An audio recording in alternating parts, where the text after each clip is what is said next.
This is The Grip by The Plenteous Life. To be or not to be, that is the driver. Being decides results. Welcome back to The Grip. I'm Becky Henderson, founder and principal coach of The Plenteous Life. You have followed the plan, hired the coach, read the books, implemented the systems, and still your results are missing the mark. If you've ever thought, I'm doing everything right, so why isn't it working? You're not alone. It's not what you're doing, but who's doing it. Before you adjust strategy or tactics, you may need to update the one element rarely talked about in leadership, your way of being. Werner Erhard said it bluntly, who you are makes a difference, and what you do doesn't matter. It sounds outrageous, right? But he's pointing to something ancient and essential. Your way of being precedes every action you take. In fact, it sources every action you take. This week in The Grip, we're returning to the first principle of extraordinary results and why, until you address it, you'll continue to fall short of what you really want in life. Let's dive in. The real reason behind ho-hum results. Think of a bathtub overflowing with water. You grab towels, mop the floor, yell for help, all while the faucet's still running. That's how effective it is to address doing before addressing being. Most people stay stuck because they're correcting downstream issues while ignoring the source that's generating them in the first place. You can try every tactic in the book, but if your action is driven by scarcity, strain, fear, your results will reflect those limitations. High performers, we obsess over action. What should I do? What should I fix? What should I build next? But few stop and ask the deeper transformative question. Who am I being that's creating this result? The most effective creators don't just tweak and adjust what they do. They upgrade who they are. Before dealing with the action taken, you must deal with its source, the action taker. Being, the true driver of action. Let's simplify it. Action drives results, and being drives action. So if you're not getting the results you want, the first lever to examine isn't your strategy or tactics, it's your state. Your way of being is the invisible architect of every decision, every conversation, every move you make.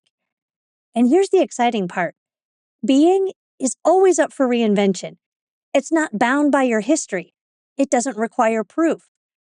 You can choose a new way of being at any time.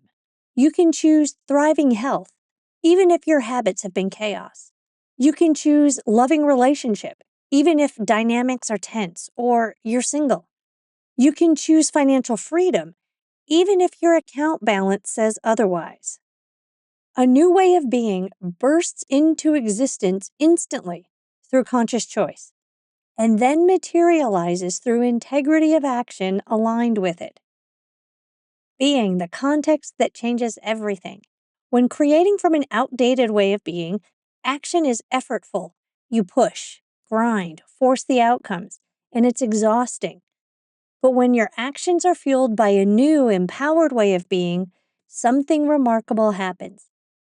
You stop creating from circumstance and start creating from choice.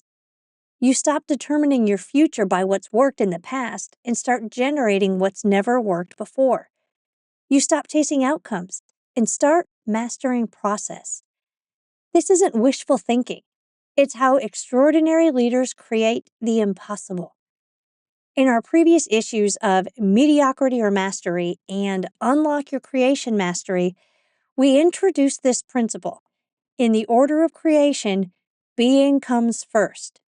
Always. If you want to create what you've never created before, you must become who you've never been before. This is your invitation to return to that source. The shift in who you're being isn't about finally achieving what's already possible, yet just out of reach. It's about liberating you from the constraints of what's possible in the first place, which recalibrates and empowers you to create the impossible instead. It's a whole new world. We'll continue to go deeper on being and action in future issues of the grip. This week, practice generating your own shift with these 3 questions. Number 1, where at work or home am I not getting the results I desire? Number 2, who have I been that created these current results? And remember, this is about responsibility, not blame and fault. And lastly, number 3, who do I need to be instead to generate new results? Notice the new possibilities for action that emerge from these simple questions and put them to work in your life. You may be surprised by the clarity and power that show up when you do. Keep creating. This has been another issue of The Grip.